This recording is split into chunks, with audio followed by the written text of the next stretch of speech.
Assalamualaikum warahmatullahi wabarakatuh. Perkenalkan kami dari kelompok 5 kelas KIP2.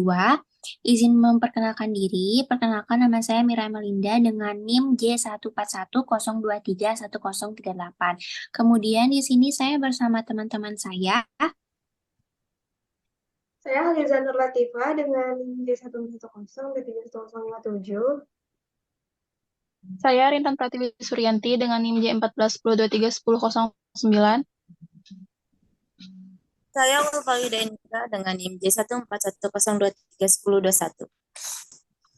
Di sini kami akan menjelaskan aliran teori organisasi klasik. Yang pertama, aliran teori organisasi klasik menurut Henry Fayol. Ada 14 prinsip manajemen dari Fayol. Yang pertama itu ada pembagian tugas, spesialisasi tugas di PT Bibit Unggul Nusantara. Salah satu fungsi manajemen adalah pengorganisasian dan salah satu kegiatan pengorganisasian adalah mengatur pegawai dan menetapkan pembagian kerja atau spesialisasi tugas. Spesialisasi tugas atau spesifikasi pekerjaan adalah uraian pernyataan kualitas minimum orang yang bisa diterima agar dapat menjalankan satu jabatan dengan baik dan kompeten. Spesialisasi tugas memberikan uraian informasi mengenai hal-hal berikut. Yang pertama, tingkat pendidikan pekerjaan, jenis kelamin pekerjaan, keadaan fisik pekerjaan, pengetahuan dan kecakapan pekerjaan, batas umur pekerjaan, menikah atau belum, minat pekerja, emosi dan temperamen pekerja, pengalaman pekerja.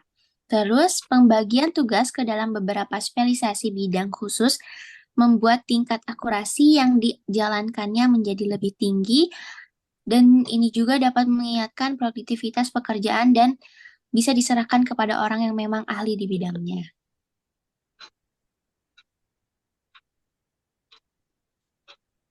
Kemudian yang kedua itu ada wewenang atau perintah dan yang diperintah di PT Bibit Unggul Nusantara. Wewenang merupakan hak dan kekuasaan pemegang jabatan untuk memilih mengambil sikap atau tindakan tertentu dalam melaksanakan tugas dan mempunyai peranan sebagai penyeimbang terhadap tanggung jawab guna mendukung keberhasilan pelaksanaan tugas. Oleh sebab itu, harus ada kewenangan yang diberikan untuk memberi perintah kepada bawahannya. Hal ini sebagaimana yang sudah dijelaskan oleh Henry Fayol yang merupakan tugas seorang manajer. Otoritas ini diberikan dengan tanggung jawab yang mengikutinya untuk melakukannya perlu kontrak atau perjanjian tertulis guna menghindari penyalahgunaan wewenang. Yang ketiga ada disiplin di PT Bibit Unggul Nusantara. Prinsip selanjutnya adalah disiplin. Sikap disiplin juga menjadi nilai dasar agar mendapatkan visi dan misi yang diinginkan. Dengan melakukannya, ini juga membuat kondisi organisasi menjadi lebih baik karena ada sikap saling menghormati. Namun, apabila karyawan dalam perusahaan Anda tidak disiplin, seperti tidak mengerjakan tugas dengan baik, malas-malasan, atau hasil kinerja yang buruk, hingga tidak mengikuti peraturan yang ada dalam perusahaan, maka perusahaan akan sulit untuk bergerak maju dan mencapai apa yang telah diharapkan. Disiplin kerja adalah suatu hal yang sangat penting untuk pertumbuhan organisasi atau perusahaan, terutama digunakan untuk memotivasi karyawan agar mendisiplinkan diri dalam melaksanakan pekerjaan baik secara perorangan maupun secara kelompok.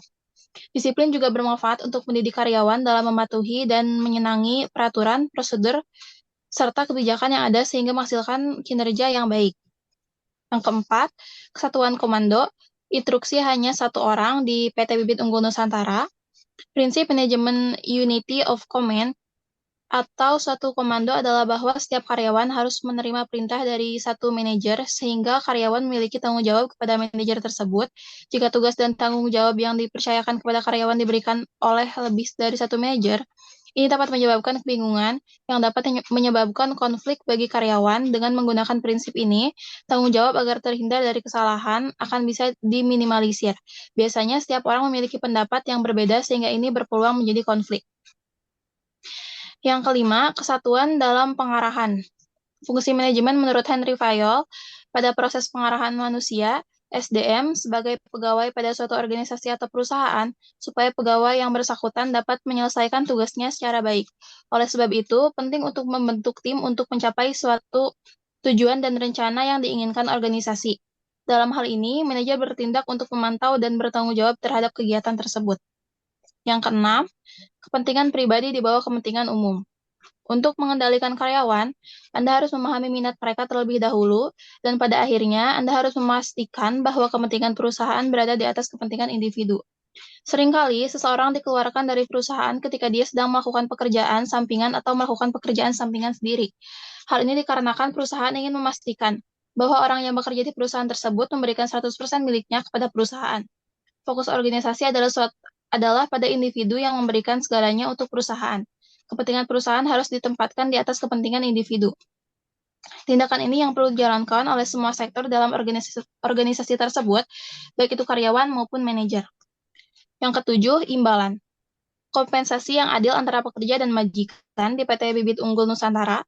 Untuk meningkatkan produktivitas diperlukan suatu motivasi. Salah satu motivasi yang membangun adalah dalam hal penggajian karyawan. Dalam melakukan penggajian yang sesuai dengan tugas dan jabatannya, ini membuat organisasi berjalan dengan lancar. Pasalnya, banyak karyawan di sejumlah perusahaan yang mundur berhenti kerja dengan alasan gajinya yang tidak sesuai dengan tugas yang diemban. Oleh sebab itu, perusahaan harus menetapkan gaji yang sesuai agar kegiatan perusahaan tidak terhambat. Penggajian karyawan tidak hanya masalah uang karena berdasarkan jenisnya, terbagi menjadi dua, yaitu non-moneter dan moneter. Jenis non-moneter adalah reward yang diberikan seperti pujian, memberikan kredit, sampai dengan tanggung jawab lebih. Dengan melakukannya, ini akan meningkatkan semangat karyawan untuk bekerja lebih maksimal dan merasa dihargai oleh pimpinan. Sedangkan jenis kedua yaitu moneter yang merupakan penggajian dari masalah finansial seperti memberikan kompensasi, bonus, dan sebagainya.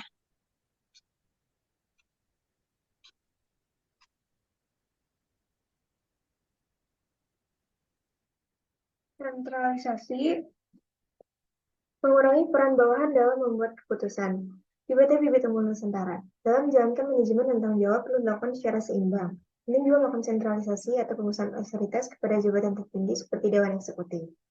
Tidak hanya wewenang dari berbagai bidang manajer, setiap manajer ini juga penting untuk bertanggung jawab kepada manajer puncak sehingga terjadi keseimbangan.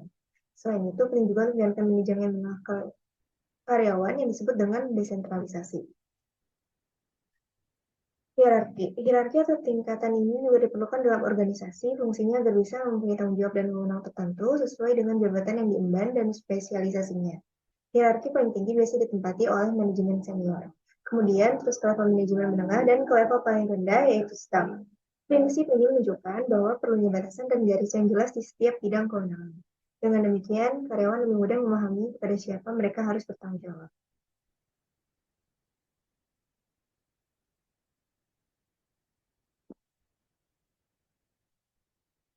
Kemudian ada susunan material dan orang harus berada pada tempat dan waktu yang tepat. Right man in the right place di PT Bibit Unggul Nusantara. Dalam kata the right man on the right place, dalam sebuah perusahaan, contohnya perusahaan bibit unggul tanaman hias, memiliki pengertian yaitu memiliki penempatan untuk seseorang sesuai dengan kemampuan atau keahliannya. Dengan menerapkan filosofi ini dalam perusahaan, diharapkan dapat meningkatkan kinerja karyawan maupun produktivitas perusahaan. Selain itu, penting untuk menjaga lingkungan kerja dengan baik, mulai dari keamanan, kebersihan, kerapian, sampai ketertiban dalam menggunakan fasilitas kantor.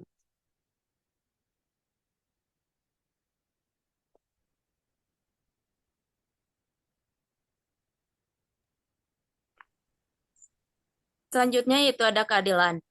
Di PT Bibit Unggul Nusantara, dalam sebuah perusahaan, contohnya perusahaan agribisnis, karyawan harus diperlakukan secara adil dan objektif oleh manajer. Prinsip keadilan ini menekankan perlakuan yang adil dan setara terhadap semua anggota organisasi. Payol berpendapat bahwa perlakuan yang adil akan meningkatkan motivasi dan ketertarikan karyawan terhadap organisasi.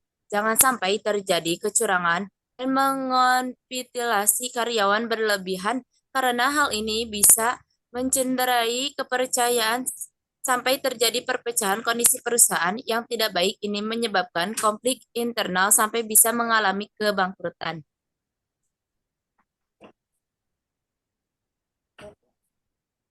Selanjutnya yaitu ada stabilitas staf, keseimbangan antara karyawan keluar dan masuk.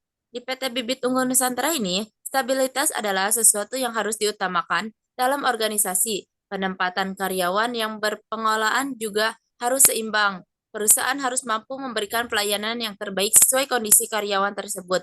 Dalam hal ini, diperlukan manajemen untuk memanikan pemindahan dan perputaran karyawan. Banyaknya karyawan yang suka pindah dan resign juga menyebabkan masalah karena hal ini bisa menghambat jalannya kegiatan perusahaan. Selain itu, karyawan yang banyak resign di suatu perusahaan juga berdampak pada dana perusahaan karena membuka lowongan ini juga butuh modal dan promosi. Dengan demikian, penghasilan juga semakin menurun dan berdampak pada sulitnya organisasi berkembang.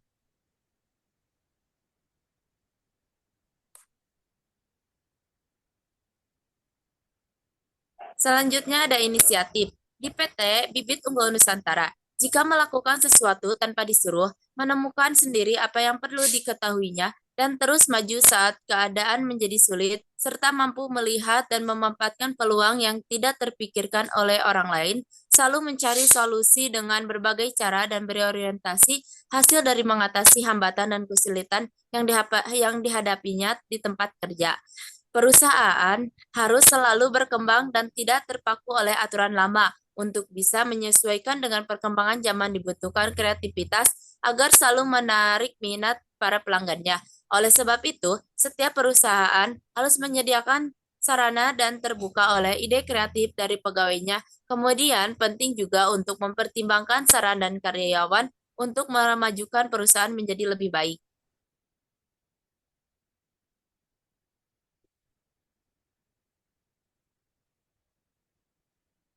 Semangat Korps di PT Bibit Unggul Nusantara, prinsip manajemen yang terakhir adalah semangat persatuan atau yang disebut dengan Esprit de Corps. Prinsip ini diartikan sebagai semangat perjuangan agar ikut terlibat dalam kesatuan perpegawaiannya. Semangat kesatuan ini dilakukan agar bisa menciptakan lingkungan kerja yang damai dan ada rasa saling percaya serta menghargai satu sama lain. Tugas ini juga diemban oleh manajer dengan mencari cara mengembangkan moral dan soft skill yang baik di tempat kerja. Dengan demikian, persatuan akan terjalin dan komunikasi antar rekan kerja menjadi lebih baik sehingga proses informasi di perusahaan dapat berjalan lancar.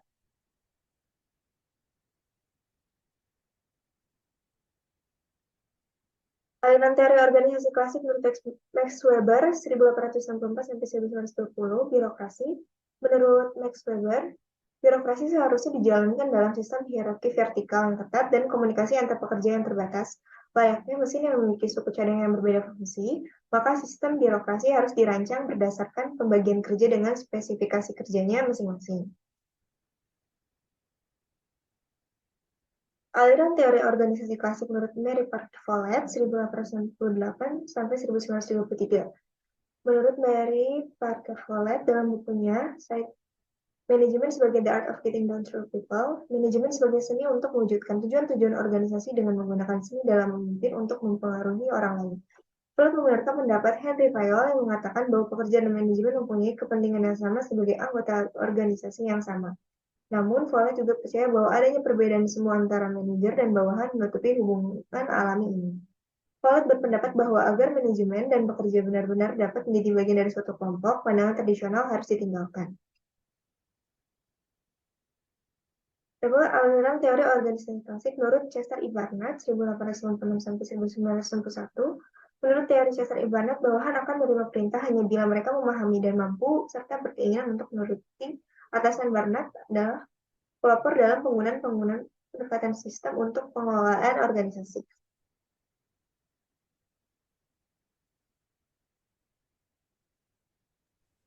Kemudian ada kelebihan serta kekurangan di aliran teori organisasi klasik. Akan tetapi seiring dengan pelaksanaannya metode yang telah dirumuskan, terdapat kekurangan serta kelebihan. Antara lain itu ada kelebihannya. Satu, ada keefisiensi produktivitas yang tercipta dari tenaga kerja. Yang kedua, ada metode tersebut lebih mengarah pada pengembangan potensi tenaga kerja. Yang ketiga, metode tersebut mampu memberi rancangan kerja. Sedangkan kekurangannya atau kelemahan yang terdapat pada pada aliran teori organisasi klasik adalah yang satu, peningkatan produktivitas sering mengakibatkan pemberhentian kerja atau perubahan yang terjadi perubahan upah. Yang kedua, teori ini kurang memiliki kebutuhan sosial. Yang ketiga, manajer selalu menganggap remeh individu yang ada di bawahnya. Sehingga menurut penganut aliran tersebut memiliki pendapat bahwa suatu organisasi harus bergantung pada 4 kondisi pokok yang harus ada sebelumnya, meliputi kekuasaan, saling melayani, doktrin, serta disiplin. Hal tersebut dilakukan dengan maksud agar pelaksanaan kegiatan yang ada pada organisasi dapat terlaksana dengan mudah. Nah, mungkin cukup sekian presentasi dari kelompok kami. Semoga Bapak, Ibu dosen, dan yang nonton dapat dipahami. Terima kasih. Wassalamualaikum warahmatullahi wabarakatuh.